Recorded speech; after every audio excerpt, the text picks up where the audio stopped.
ایک دن احمد بازار گیا. اسے کچھ چیزیں خریدنی تھیں. خرید و فروخت کے بعد دکاندار نے اسے پیسے واپس کیے.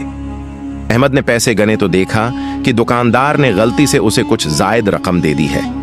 یہ ایک چھوٹی سی غلطی تھی. احمد نے ایک لمحے کے لیے سوچا. وہ چاہتا تو یہ اضافی پیسے رکھ سکتا تھا, کسی کو پتا بھی نہ چلتا. لیکن احمد نے ایسا نہیں کیا. اس نے فوراً دکاندار کو اس کی غلطی بتائی. اس نے اضافی رقم دکاندار کو واپس کر دی. دکاندار احمد کی ایمانداری دیکھ کر حیران رہ گیا. دکاندار نے مسکراتے ہوئے کہا, بیٹا, آج کے دور میں تم جیسے ایماندار لوگ بہت کم ملتے ہیں. کچھ دن بعد احمد نے ایک اچھی ملازمت کے لیے درخواست دی. اسے انٹرویو کے لیے بلایا گیا. جب احمد انٹرویو دینے گیا تو وہ یہ دیکھ کر حیران رہ گیا کہ انٹرویو لینے والا وہی دکاندار تھا. دکاندار نے احمد کو پہچان لیا. اس نے احمد کی ایمانداری کو یاد کیا.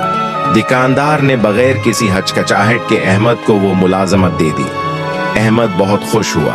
اس دن اس نے ایک بہت بڑا سبق سیکھا.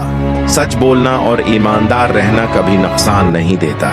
یہ شاید مشکل لگے مگر اس کا پھل ہمیشہ میٹھا ہوتا ہے. ایمانداری عزت اور کامیابی کے دروازے کھولتی ہے. یہ آپ کی زندگی کو روشن کر دیتی ہے.